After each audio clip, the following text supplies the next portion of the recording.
Introduction. They were in middle of a jungle. The researchers got on their hands and knees and rooted through the dead leaves on the ground. They watched carefully for flora and fauna of the place. Some of the plants were exotic. They had come across some plants that were not commonly found. Did these belong to the endangered species?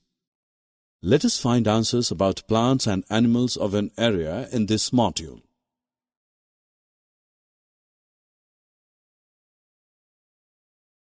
Objectives. At the end of this lesson, you'll be able to discuss the flora and fauna of an area, define endemic and endangered species, explain the phenomenon of migration, recall the solutions to the problem of deforestation.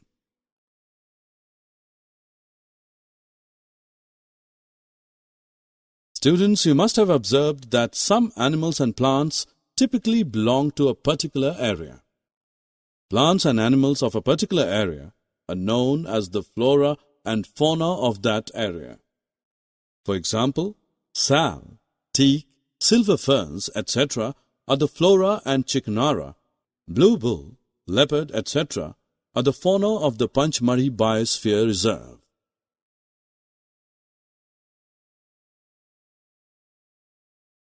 Now let us learn about the endemic species.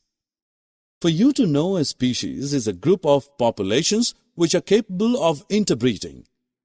Members of a species have common characteristics. Let me ask you a simple question. Do you find an apple tree growing in the South India? No. Apple trees are usually found in the northern parts of India. Thus, species of plants and animals which are found exclusively in a particular area are called endemic species.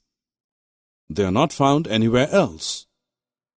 A particular type of animal or plant may be endemic to a zone, a state, or a country. We are the two endemic flora of the Panchmari Biosphere Reserve.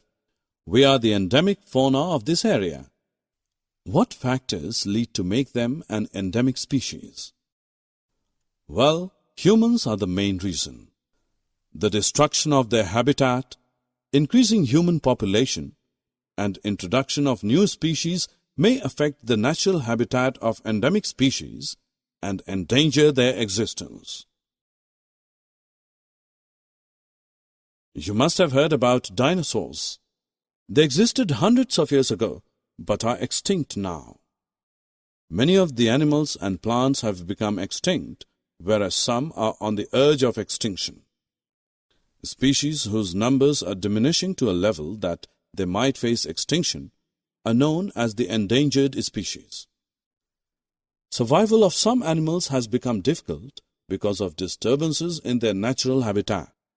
You would be wondering if there is any record of the endangered species.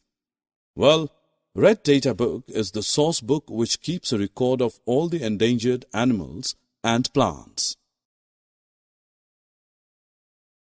Children, let us learn what does the term migration mean.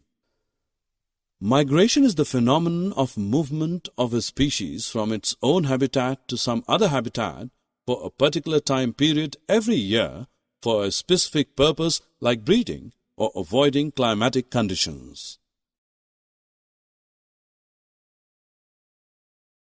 We get many things from forest. Gum, resin, jute and paper are important products. Can you think of any alternatives available for paper? What would happen if we had no wood? Well, to all these questions, recycling of paper is the simple answer. Paper can be recycled 5 to 7 times for use. By recycling the paper, not only the trees, but also energy and water could be saved. Thus, we should save, reuse, and recycle paper. Well said, Adam. But recycling the paper is a measure just for controlling the deforestation temporarily. Can you suggest any permanent solution to the problem of deforestation? Yes, it is reforestation. Reforestation is restocking of the destroyed forests by planting new trees. Summary. Let us summarize what we have learned. Plants and animals of a particular area are known as the flora and fauna of that area. Endangered species are those which are facing the danger of extinction. Migration is the phenomenon of movement of a species from its own habitat to some other habitat for a particular time period every year. Recycling of paper and reforestation are the solutions to the problem of deforestation.